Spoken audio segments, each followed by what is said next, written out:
In 1954, Frank Sinatra walked into a Harlem supper club with a smile on his face, a glass in his hand, and the kind of confidence only fame can buy.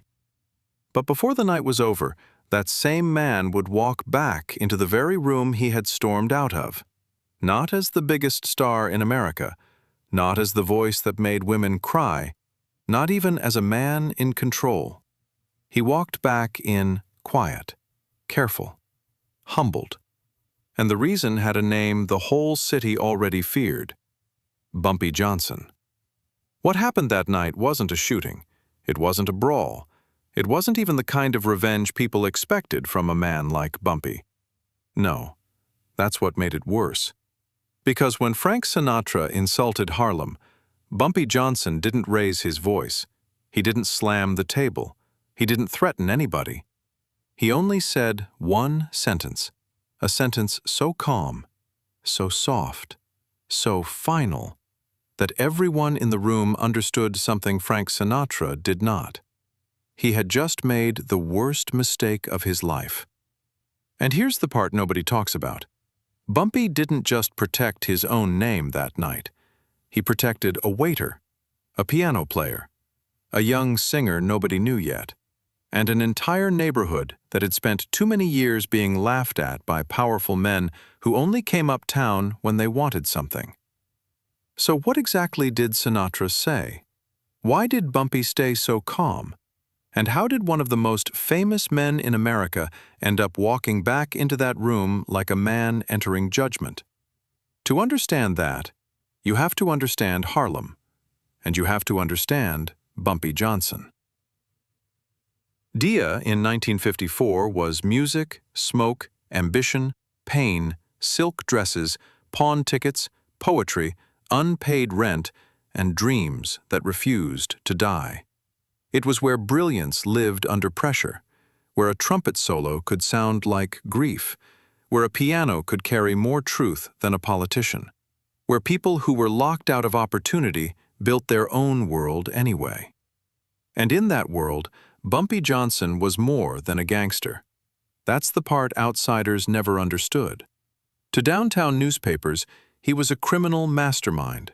To police files, he was an operator. To nervous men in expensive suits, he was a problem.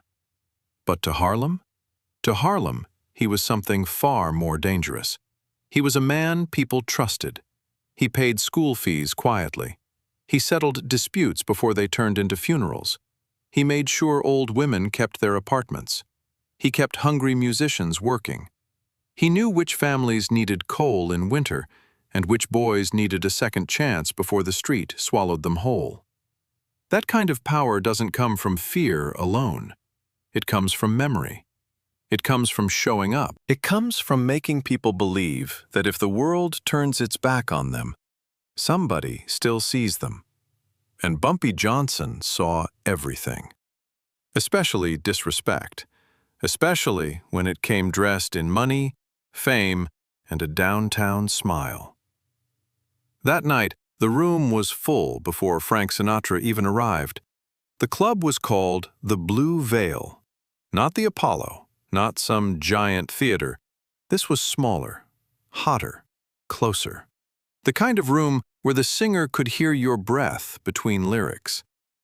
At the piano sat Reuben Clay, 52 years old, long fingers, tired eyes, a genius no record executive had ever properly rewarded.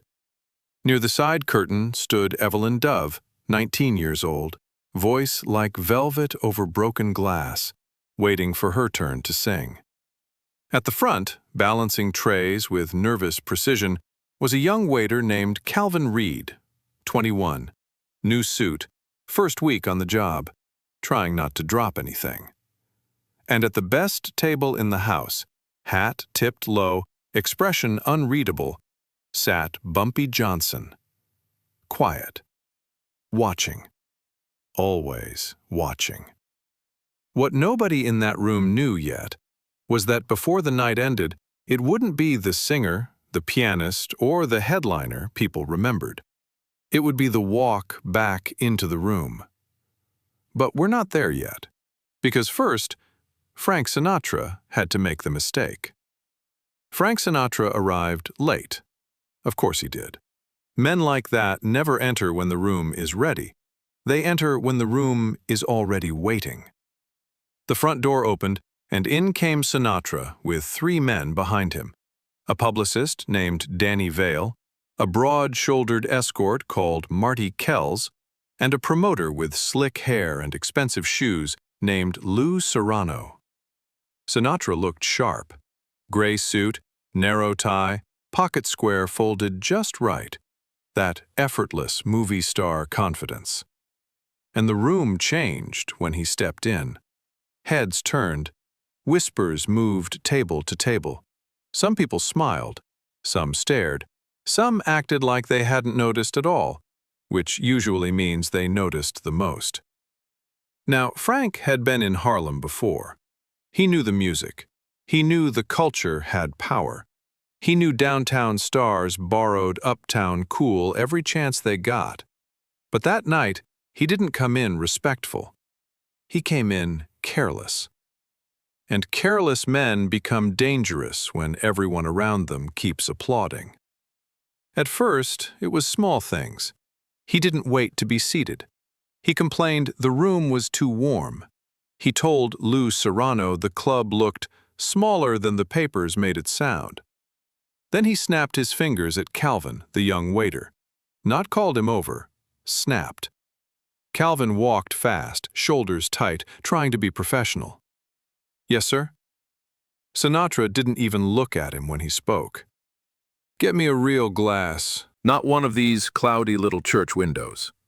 A few people heard it and looked down. Calvin nodded. Right away, sir. That could have been the end of it.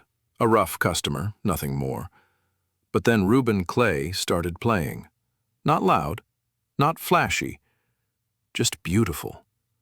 A slow run of notes so precise and emotional that half the room forgot to breathe.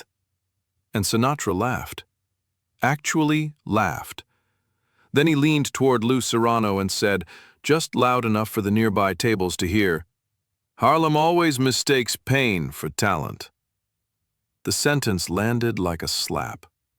Reuben's hands kept moving on the keys, but the left one trembled. Evelyn Dove, waiting by the curtain, lowered her eyes. Calvin stopped for 1 second with the tray in his hands. And Bumpy Johnson looked up. Just once. No drama, no speech, just one look across the room.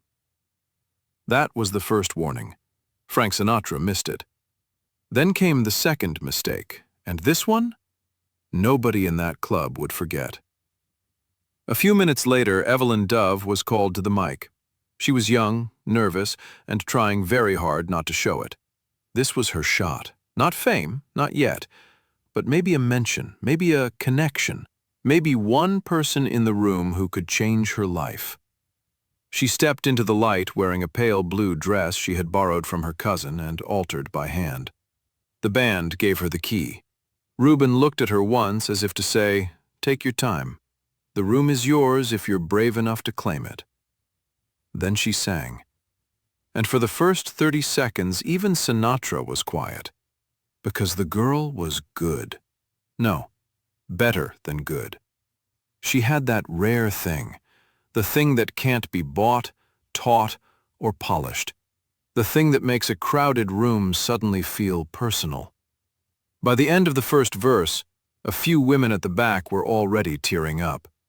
By the middle of the second, the room belonged to her. And that was when Frank Sinatra made the mistake he would spend the rest of the night trying to undo.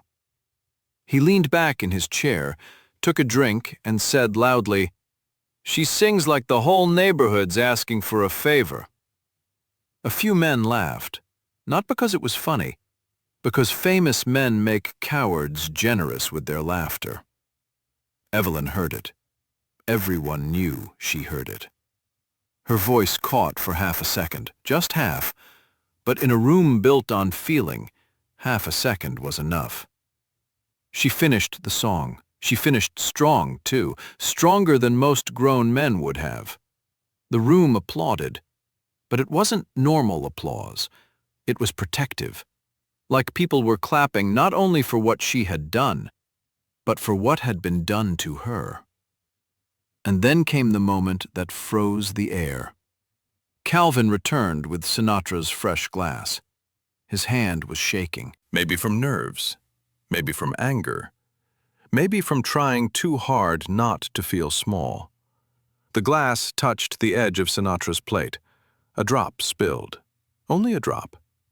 Sinatra looked down at the stain on the white cloth as if it were an insult to the Constitution itself. Then he said it. Is this service? Or is this what Harlem calls professionalism? Calvin started apologizing immediately. I'm sorry, sir. I'm really sorry. And Sinatra cut him off with a wave. No wonder every room uptown feels like rehearsal. Now the entire club had gone quiet. Not the quiet of confusion, the quiet of people waiting to see whether a line had just been crossed. At 3 different tables, men turned toward Bumpy Johnson. Not because he owned the club, he didn't. Not because he had to intervene, he didn't. They looked because every person in that room understood the same truth. Frank Sinatra wasn't insulting a waiter anymore. He was insulting Harlem, in front of Harlem. And Bumpy Johnson was still sitting there, still calm, still silent. Then Bumpy placed his fork down beside his plate, folded his napkin once, and stood up. That's when the room stopped being a nightclub and started becoming a lesson. Bumpy Johnson didn't rush. He didn't storm over. He walked like a man who had already decided how the night would end. That kind of walk is different. People feel it before they understand it. He stopped beside Calvin first, not Sinatra, Calvin. He straightened the young waiter's sleeve with one hand and said quietly, "Stand up straight, son. You didn't do anything wrong." That was the first thing, important, because in one sentence he gave the boy his dignity back. Then Bumpy turned to Evelyn Dove. She was still by the microphone, trying not to cry. Bumpy tipped his head once. Not pity, respect. Then he faced Sinatra.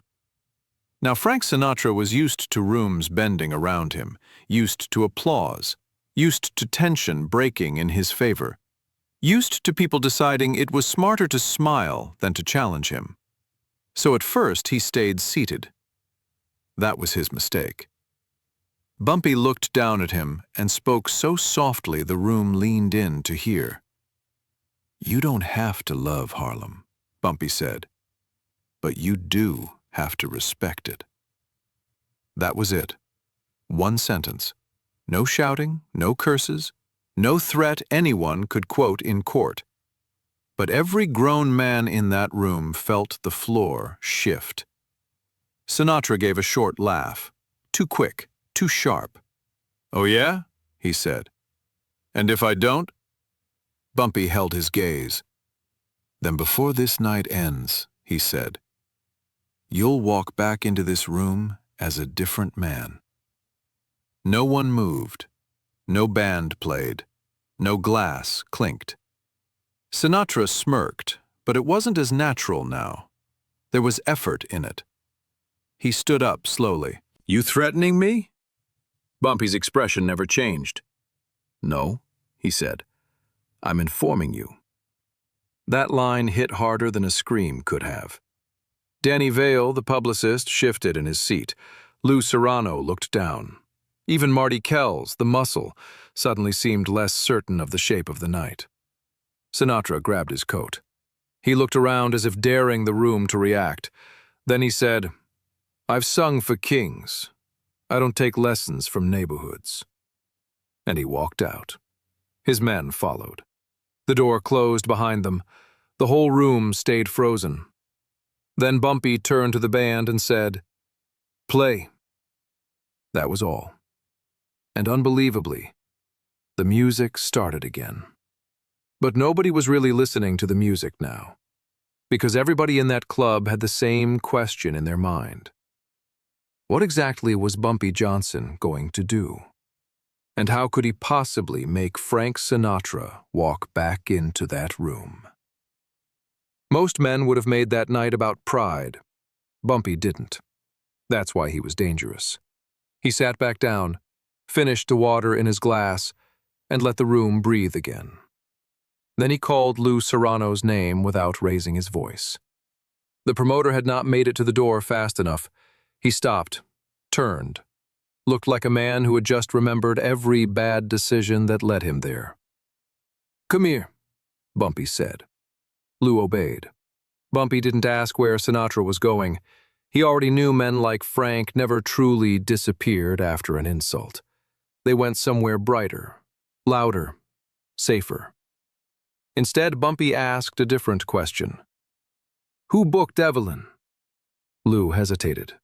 I did." "Good," Bumpy said. "Then tomorrow morning, you're getting her an audition downtown. A real one. Not a promise, not a favor. A date, a room, and somebody important listening." Lou swallowed. "Yes, sir." "And Reuben Clay?" Bumpy continued. "That man's been saving weak singers with strong piano for 20 years. You're getting in 3 recording sessions before the month ends." Lou nodded fast. "Yes, sir, absolutely." Only then did Bumpy lean back. "Now tell me where Frank is headed." There it was. Not revenge first, repair first. That's what made the room understand him differently. He wasn't protecting his feelings. He was restoring balance. Lou answered in a dry whisper. "After-hours suite at the Park Meridian." Bumpy nodded once. Then he looked to the side where a broad-shouldered man in a dark coat had been sitting almost invisible near the rear wall. This man's name was Cyrus Bell. Few words, heavy hands, perfect memory. Near the bar stood Nate Hollis, slim, polished, one of those men who could walk into a hotel kitchen, a union office, or a mayor's fundraiser and somehow belong everywhere. And by the coat rack was Leon Price, a driver with the patience of a funeral clock. Bumpy never pointed, never gave a speech. He simply said, "Bring the night back." 3 men stood, 3 coats lifted from chairs, 3 shadows moved toward the door. And just like that, Frank Sinatra's night stopped being his own. Sinatra reached the Park Meridian, still smiling, still convinced he had won. That's the funny thing about power. The people who misuse it often mistake silence for surrender. Upstairs in the private suite, there was whiskey waiting, a card table waiting, women laughing too loudly, and men eager to entertain the biggest voice in America. Frank took off his coat, loosened his tie, lit a cigarette. Then the first crack appeared. The pianist hired for the after-hours set packed up and left. No explanation, just a short apology to the manager and a quiet exit through the service hallway. 10 minutes later, the backup trio left too. Then the hotel manager entered the room, looking pale. "There's been a complication, Mr. Sinatra." Frank barely looked at him. "Then uncomplicate it." "The staff handling your private floor has stepped out." "Stepped out where?" The manager hesitated. That was answer enough. Then the phone rang. Danny Vale picked it up, listened. His face drained. "What is it?" Sinatra asked. Danny covered the receiver. "Your radio appearance tomorrow morning. Canceled." "Canceled by who?" Danny didn't answer immediately. He didn't need to. Everybody in that room was beginning to understand the same thing at the same time. This wasn't random. This was pressure. Not loud pressure. Precise pressure. One musician gone? Coincidence. A whole trio gone? Maybe politics. Staff vanishing? Calls getting canceled? Doors quietly closing? That wasn't bad luck. That was organization. Sinatra took a slow drag and laughed again, but now the laugh sounded empty. you think this is him?" Nobody answered. Then Marty Kells looked out the window. Across the street, parked under a street lamp, sat a black car with its engine off. No movement, no men visible, just a car, watching. Marty said, "We should go." Sinatra turned. "Go where?" That question hung in the air longer than it should have, because for the first time that night, Frank Sinatra didn't know the answer. And when powerful men stop knowing where to go, they start remembering what they said, what they did, who heard it, and who has not yet responded. At that exact moment, back in Harlem, Evelyn Dove was singing her second song, and Bumpy Johnson checked his watch. Not with anger, with patience. Because he knew something Sinatra had not learned yet. The loud part of power is rarely the strongest part. The strongest part is when the whole city starts moving, without you ever needing to stand up twice. By midnight, Frank had tried 3 places: a suite, a private club downtown, a backroom card table owned by a man who usually would have welcomed him with a grin and free bourbon. Every door opened, and every room changed the moment he entered. Men became formal. Women became careful. Managers became apologetic. No one insulted him. No one confronted him. That would have been easier. Instead, they did something worse. They treated him like a problem they didn't want to inherit. At the 3rd stop, an old club owner named Morris Keene took Frank aside and said something that finally cut through the ego. "You should go back," Morris said. Frank stared at him. Back where? Morris held the look for exactly 2 seconds too long. "You know where." Frank's jaw tightened. "You think I'm apologizing?" Morris sighed. "I think you still believe this is about your pride." That line stayed with him. Because slowly, painfully, Sinatra was starting to understand that the room in Harlem had not belonged to him the moment he mocked it. And Bumpy Johnson had not reacted like a hothead, because hotheads spend rage fast. Strategists let it earn interest. Here's what Frank didn't know. Bumpy had already sent flowers to Evelyn's mother with a note that read, "Your daughter stood tall tonight. Make sure she keeps singing." He had already sent money to Calvin Reed through the club owner, marked only as advance wages. He had already told Lou Serrano, "If that audition doesn't happen, your bookings in this city dry up." That was Bumpy. Even in conflict, he built things. That's why men feared him, because if he chose to destroy you, it came after he had first reminded everyone else what protection looked like. And that's when Sinatra got the last message. Not by phone, not by threat, by silence. He returned to his car and found Leon Price, Bumpy's driver, standing beside it with the passenger door open. No weapon visible, no raised voice, just calm. "Mr. Johnson asks that you finish your evening properly," Leon said. Frank stared at him. "And if I don't?" Leon answered the way only truly calm men can. "Then every room in this city will feel smaller than Harlem did." That did it. Not because it was dramatic, because it felt true. And for the first time that night, Frank Sinatra looked like a man hearing the walls close in. Before I tell you what happened when Frank finally agreed to go back, comment below and tell me where you're watching this video from. And if you're enjoying this story, make sure you subscribe, because what happened inside that room next changed the whole night. The ride uptown was quiet. Too quiet. No one cracked jokes. No one lit a cigarette. No one acted like this was still a misunderstanding that fame would smooth over by morning. Leon drove. Frank sat in the back seat with Danny Vale beside him. Outside the window, Manhattan passed in strips of light and shadow. At one corner, kids were still awake under a lamppost. At another, a woman stood on a stoop folding laundry in the middle of the night. Jazz drifted out of a basement door somewhere and disappeared as the car moved on. The city looked normal. That was the unsettling part, because Frank was used to war arriving loudly. Arguments, threats, broken glass, men making a scene.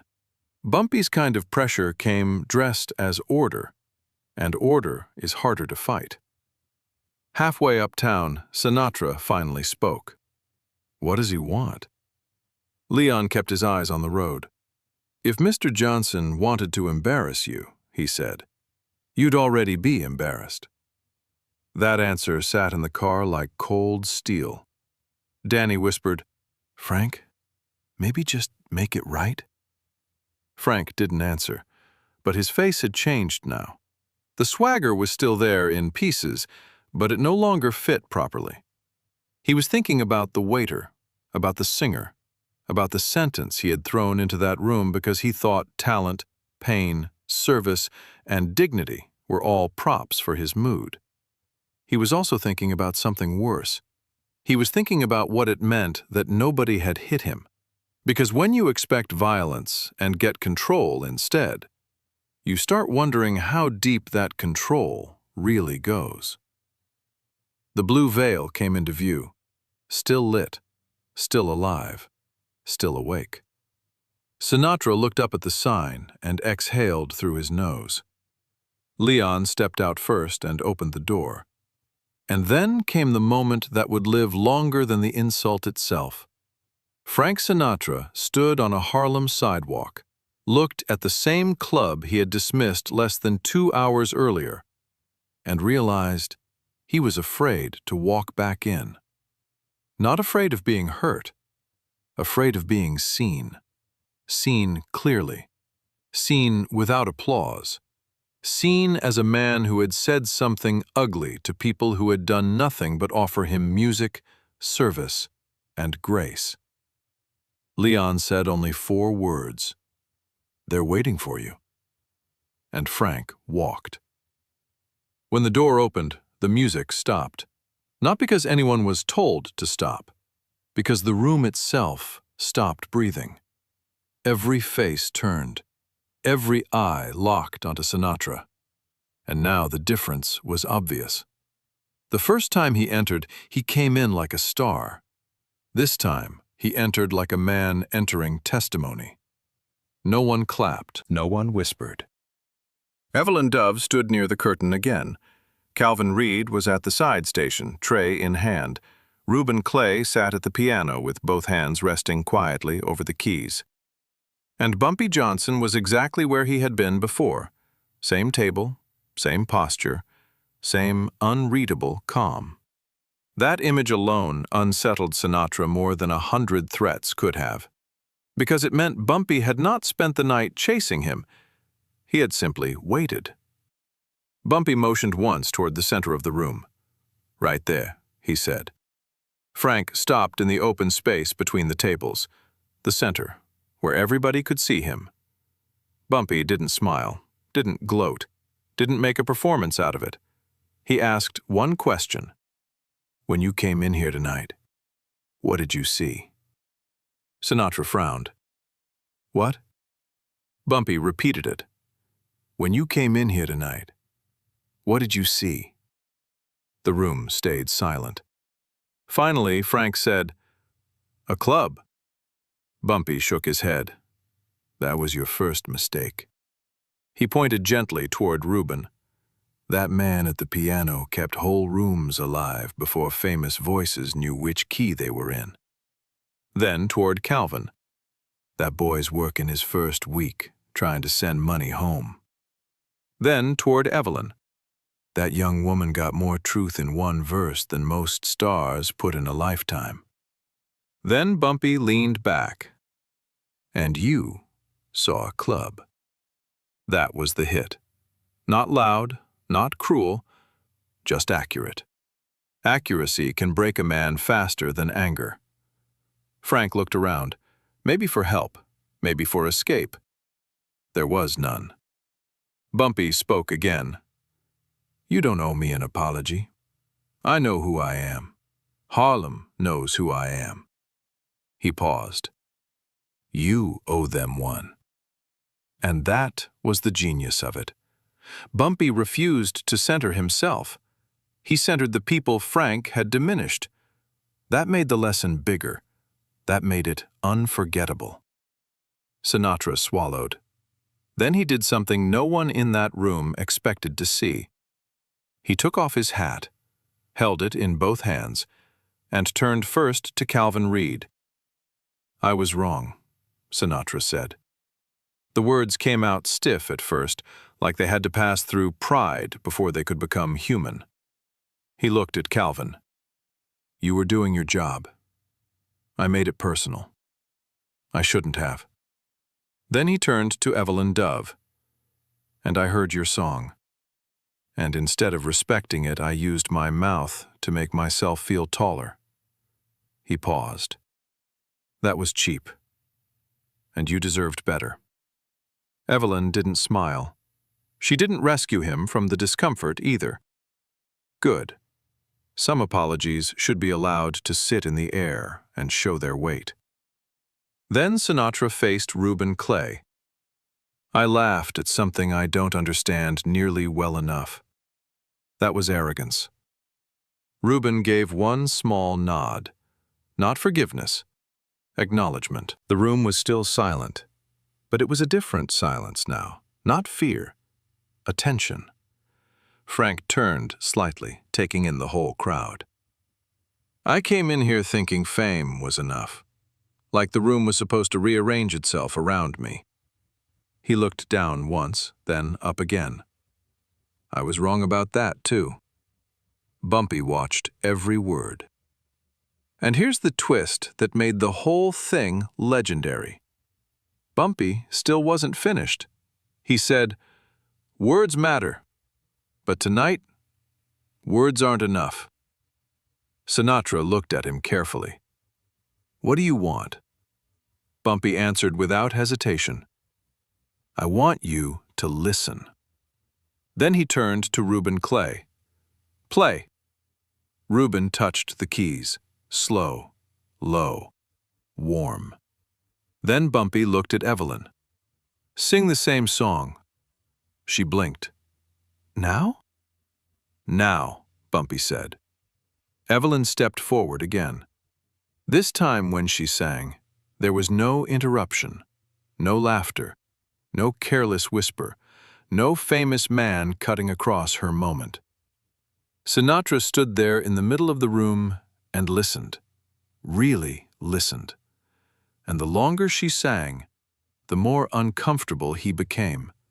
Not because she was punishing him, but because she was undeniable. Because now he could hear what everybody else had heard the first time. Not just talent, life. The room softened as she finished. No explosion, no grand speech, just a truth settling into place. And then, for the first time all night, Bumpy Johnson allowed the tension to bend. He looked at Sinatra and said, Now you understand why you had to come back.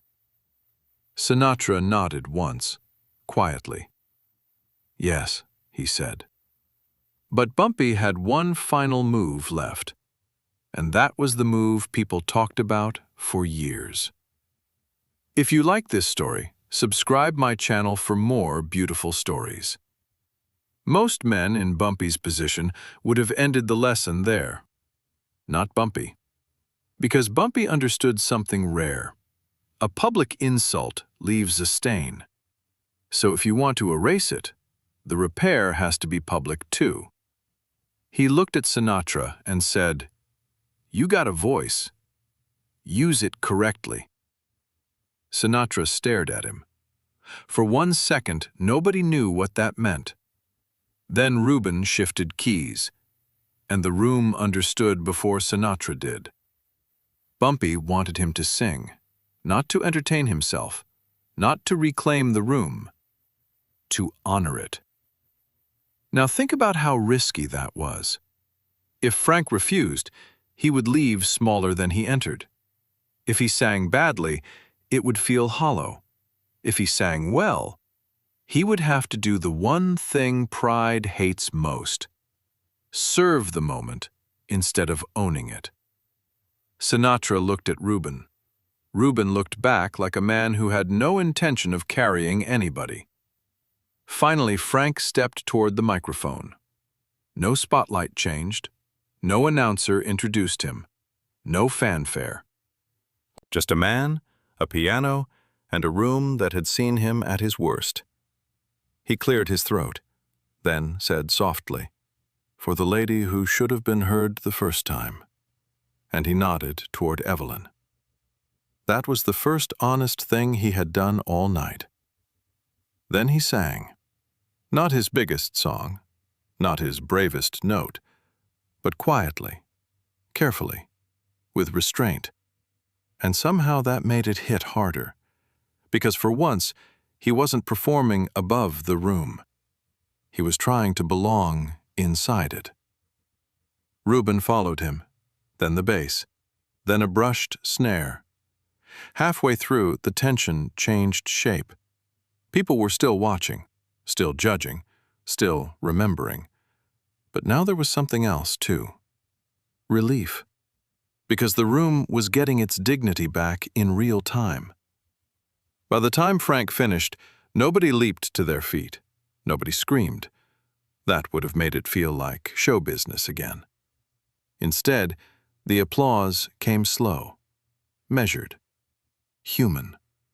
The kind of applause people give when something has been corrected, not conquered. Frank stepped away from the microphone. Bumpy stood, walked over, and said the line that made the whole night permanent. "Remember this," Bumpy said. "Fame can open a door, but respect is what lets you stay in the room." Then he put a hand on Frank's shoulder, not friendly, not threatening, just firm enough to make the meaning unforgettable. "And Harlem," he said, "is always a room." That was it. No blood, no broken bones, no dramatic finale. And somehow, that made it more powerful. Because every person there understood the same thing. Bumpy Johnson had taken one of the most famous men in America, brought him back without shouting, and made him face the people he had dismissed. Not with violence, with understanding. That lesson lasted longer. The next morning, the story moved through New York the way real stories always do. Quietly first. A waiter told a cousin. A pianist told a bartender. A bartender told a reporter off the record. A promoter told 2 lies and 1 truth over lunch in Midtown. A cab driver heard half of it and repeated double. By sunset, everybody knew the headline version. Frank Sinatra insulted Harlem, and Bumpy Johnson made him come back. But the deeper version stayed with the people who had actually been there. They remembered Calvin Reed standing straighter by the end of the night. They remembered Evelyn Dove getting that downtown audition a week later. They remembered Reuben Clay being invited into 3 recording sessions before spring was over. And they remembered that Bumpy never once made the moment about himself. That mattered. Because power that screams for attention is insecure. Power that restores order is something else. People asked Frank about the night later, in different ways, in different rooms. He never gave them much. Just once, years later, when somebody joked about Harlem around him, Frank reportedly said, "Don't confuse a neighborhood with a stage set." That's not an apology, but it's close enough to fear that people noticed. As for Bumpy Johnson, he went back to his routines. Morning coffee, street corners, quiet envelopes, conversations nobody heard, and results everybody felt. That was his legend. Not that he could frighten a room, that he could define one, that he understood dignity better than men with cleaner suits and brighter spotlights. And maybe that's why the story lasted. Because it wasn't really about Frank Sinatra. It wasn't even really about Bumpy Johnson. It was about what happens when somebody powerful mistakes access for ownership and forgets that every room they enter was built by somebody else's labor, somebody else's pain, somebody else's music, somebody else's hope. That night in 1954, Frank Sinatra walked into Harlem like a man expecting service. He walked back into that same room like a man facing truth. And Bumpy Johnson never had to raise his voice to make it happen. That's real power. Not noise, not fame, not fear alone. Real power is making people understand what they should have respected from the beginning. And that is why the story survived. Not because it was violent, not because it was flashy, but because it felt like justice wearing a calm face. And in Harlem, calm men were often the most dangerous of all. If you like this story, subscribe my channel for more beautiful stories.